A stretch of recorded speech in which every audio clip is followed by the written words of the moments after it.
നല്ലതാണ്. സൂപ്പർ. നല്ല ഫിലിമാണ്. ലാലേട്ടനെ തിരിച്ചു വരും.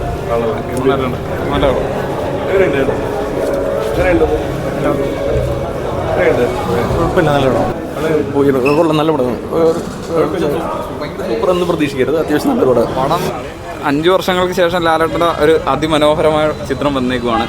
ഇതൊരു സ്റ്റാർട്ടപ്പ് പോലാണ് എനിക്ക് ഫീൽ ചെയ്തത്. ഇനി അങ്ങോട്ടുള്ള അപ്കമിങ് മൂവീസ് എല്ലാം നല്ലൊരു വിജയം, അതിൻ്റെ ഒരു തുടക്കം മാത്രമാണ് നേര്. നല്ലൊരു എൻഗേജിങ് ആയിട്ടുള്ള വുമൺ ഓറിയൻറ്റഡ് ഫിലിമാണ്. അനശ്വര രാജനൊക്കെ അടിപൊളിയായിട്ട് അഭിനയിച്ചിട്ടുണ്ട്. സിദ്ദിഖ്, ലാലേട്ടൻ, എല്ലാവരും, പ്രിയാമണി, എല്ലാവരും അടിപൊളിയായിട്ട് തന്നെ അഭിനയിച്ചിട്ടുണ്ട് പടത്തിൽ. ത്രില്ലറല്ല, ജിത്തു ജോസഫ് ഇൻ്റർവ്യൂവിൽ പറഞ്ഞ അത് തന്നെ. അതായത് പുള്ളി ത്രില്ലിങ്ങും സസ്പെൻസും ഒന്നുമുള്ള സംഭവമല്ല, അതൊക്കെ ഓൾറെഡി പറഞ്ഞിട്ടുള്ളത്. ഇത് കോർട്ടൂൺ ഡ്രാമ എന്നൊക്കെ തന്നെ പറഞ്ഞേക്കുന്നത്. അതുമായിട്ട് 100% നീതി പുലർത്തി തന്നെ സിനിമ വന്നിരിക്കുന്നത്. വലിയ ഹിറ്റാണ്, ഉറപ്പാണ്. കോമ്പോ ഒരിക്കലും നമ്മളെ നിരാശാക്കിയിട്ടില്ല. ആ ഒരു ഫ്രഷ്നസ് ഈ സിനിമയ്ക്ക് കിട്ടിയിട്ടുണ്ട്. ഒരു ക്രിസ്മസ് ഗിഫ്റ്റായിട്ട് ജിത്തു നമുക്ക് തന്ന സിനിമയാണ്. Excellent movie. ഒരു ഫാമിലിക്ക് അങ്ങോട്ട് ആസ്വദിച്ച് കുറേ കണ്ടൻറ്റ് ബേസ്ഡ് സിനിമയാണ്. ഒരുപാട് നല്ല അഭിനയ മുഹൂർത്തങ്ങളുണ്ട്. ക്ലൈമാക്സ് ഒക്കെ വരുമ്പോൾ നമുക്കൊരുമാതിരി കണ്ണ് നനയിക്കുന്ന ഒരുപാട് സീൻസ് ഈ പടത്തിൽ ഇൻക്ലൂഡ് ചെയ്തിട്ടുണ്ട്. ബെസ്റ്റ് ഫിലിം നമുക്ക് ക്രിസ്മസ് ഒരു ഗിഫ്റ്റായിട്ട് തന്നെ സിനിമയാണ്. എക്സലൻറ്റ്. ലാലേട്ടൻ്റെ പെർഫോമൻസ്, അനശ്വര ബാലൻ പെർഫോമൻസ്, സിദ്ദിഖ് പെർഫോമൻസ്, എല്ലാവരും നല്ലൊരു മൂവി. നല്ല മൂവി.